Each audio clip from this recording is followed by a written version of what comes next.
Hello world, my name is Andy Silvers, and today we're going to talk about the newly announced HP ZBook Studio G9.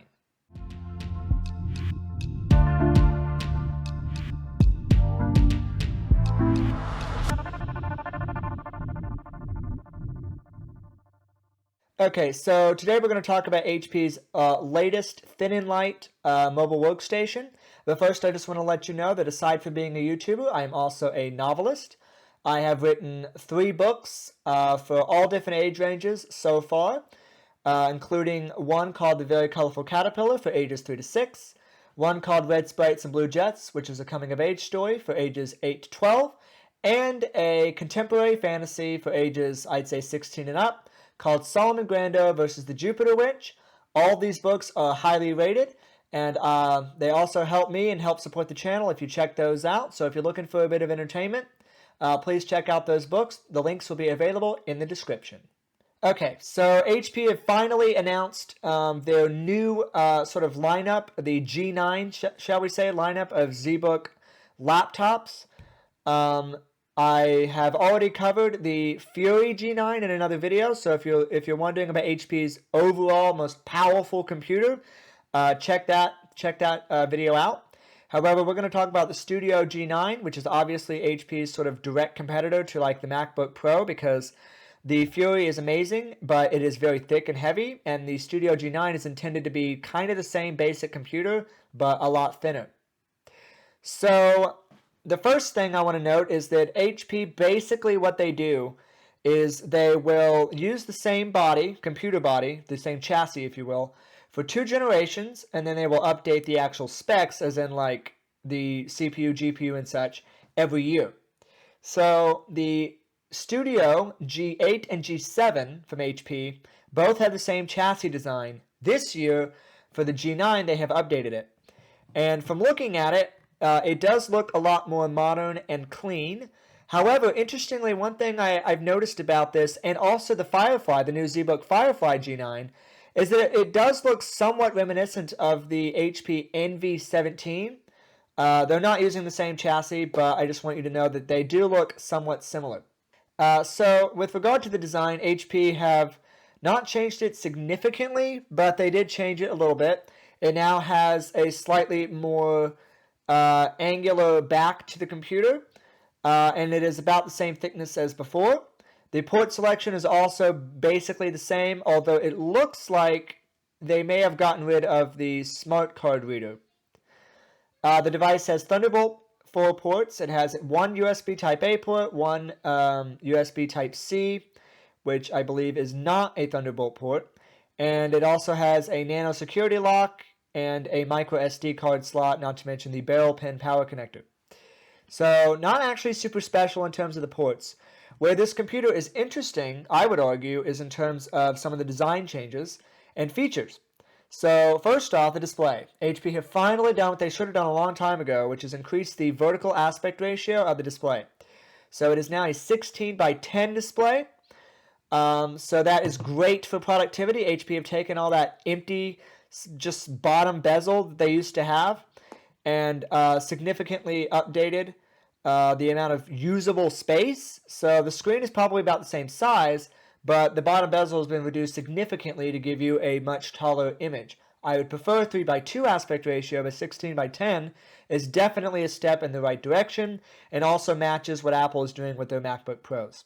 HP, as of right now, have not released the official datasheet for the Studio G9, so I can't talk about every single spec because I simply do not have access to all of them. So I can tell you that the computer comes with Wi-Fi 6E, which is good. Wi-Fi 6E is the latest and greatest Wi-Fi iteration. It comes with up to 4 terabytes of SSD storage. It comes with up to the Core i9 12th Gen Intel CPUs. AMD is still not an option for any ZBook that I'm aware of. You can go up to 64 gigs of DDR5 RAM. What's interesting is that it says SODIMM RAM, and you might think, well, yeah, that's what you put in laptops. But here's the thing. The RAM on the past version of the ZBook Studio G8 and G7 was soldered on. You could not upgrade it in any way, shape, or form. And I believe it only went up to 32 gigs.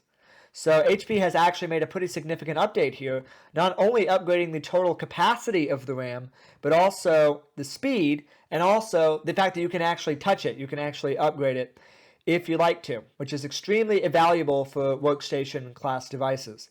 The cooling is very similar to before. The product still uses a vapor chamber, and there are 2 large fans to help move the air around. As for the display, HP have increased the aspect ratio, but they've also included a new OLED touch display option with 400 nits peak brightness. This is not going to be the same as the Dream Color display, which is a separate option. So I prefer the Dream Color display because I would like the display to go a lot brighter. I suspect the Dream Color display on the new G9 model still goes up to about 600 nits, which for me is extremely valuable. However, especially if you're dealing with certain kinds of content consumption or creation, you may want the OLED display for extremely deep blacks. The image, I suspect, will look absolutely incredible. HP doesn't clarify on this page if it is a 120 Hz refresh rate, even though I know that there is a 120 Hz refresh rate option for the ZBook Fury G9. However, the HP Dream Color display, I can confirm, does have a 120 Hz refresh rate option, just like last year's model did. What's interesting about this product is that, similar to last year, HP is offering the ZBook Studio G9 with your choice of workstation or sort of gaming-oriented GeForce graphics cards. So HP says that you can go up to the RTX 3080 Ti, mobile of course, and the RTX A5500 mobile for graphics. So the A5500 is of course NVIDIA's Quadro lineup, even though they're not calling it that anymore. And of course the 3080 Ti is the GeForce more gaming-oriented graphics card. Now, I'm a little bit panicked about HP including a 3080 Ti GPU, even if it's the mobile variant, in this thin little laptop. I just don't see how it could possibly cool it, and I'm also not sure about the power. And this is something that's worth mentioning. So, for the past 2 generations of the Studio, HP has included a maximum of 200 watts for the power brick. Now, I don't have any information yet about the power brick for the G9. However, HP has to increase the wattage, otherwise this just isn't going to happen.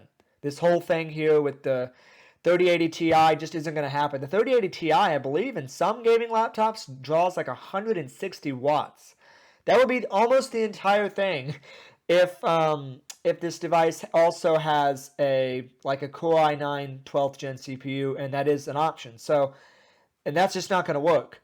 However, it is possible that maybe what they did was they gave it a 3080 Ti, but they gave it a power supply that can't properly fuel it, which I will keep you updated on in future videos. So be subscribed so you can look out for those.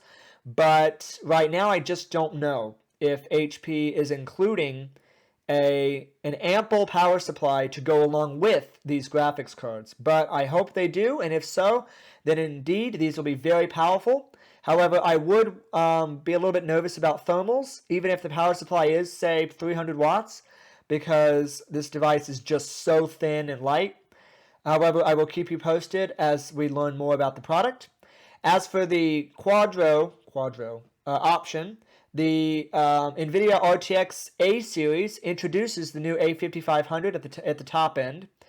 There is also a desktop version of the A5500, which is a very powerful card that goes head-to-head with the 3090, actually. So if you're in the market for similar features to the 3090, but you need ISV certifications, then the A5500, while expensive, is a great option. And it is really fascinating to see the mobile version of this not only be used here, but to come into existence. The mobile version was not even a thing last year. So it'll be interesting to see the laptops, not just from HP, but laptops that have this new graphics card. And there may even be a mobile A4500, I'm not 100% sure. But it'll be interesting to see how they perform and what is exactly offered, and of course, the pricing. The pricing on average for HP's Studio laptop is higher than the Fury, even though the Fury is technically higher end. And I think the reason for this is pretty obvious, because the engineering for the Studio in some sense is more advanced. because the device is so thin. There's not as much room for stuff. So they have to cram more in a smaller space. That makes it less upgradable, less serviceable, and a lot more sort of difficult to manufacture because all the sort of pieces and parts, if you will, have to be put together from the get-go, and they have to work perfectly together or the entire thing has to be thrown out. So in that case, the Studio is going to probably start at around 3,000, maybe even 3,500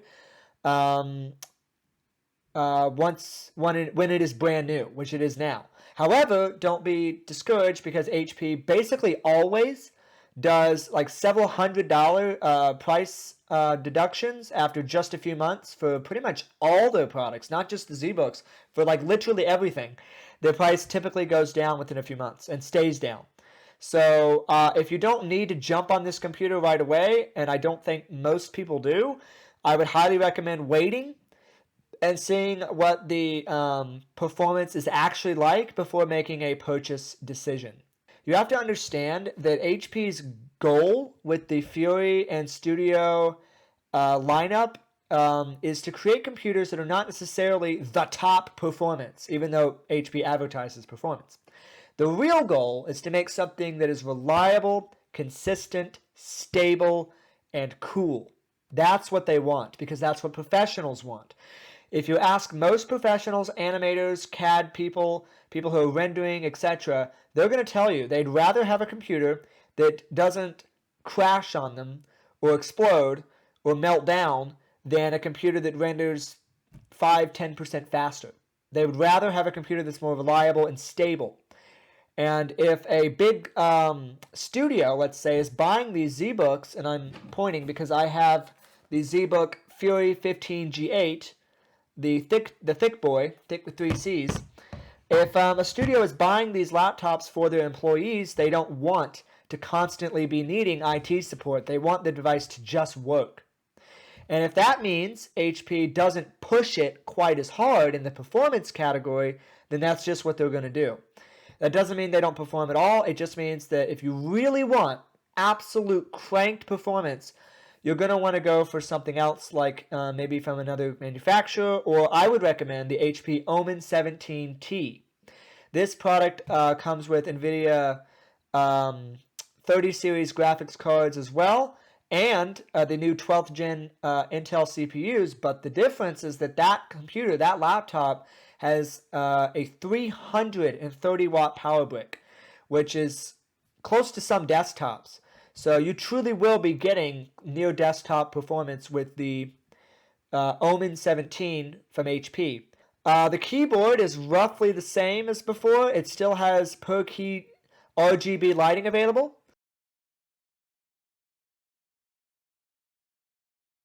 There is still a fingerprint reader on the front of the device, on the keyboard deck, so that is extremely convenient. So again, I will keep you up to date on all the latest updates, particularly with the ZBook laptops.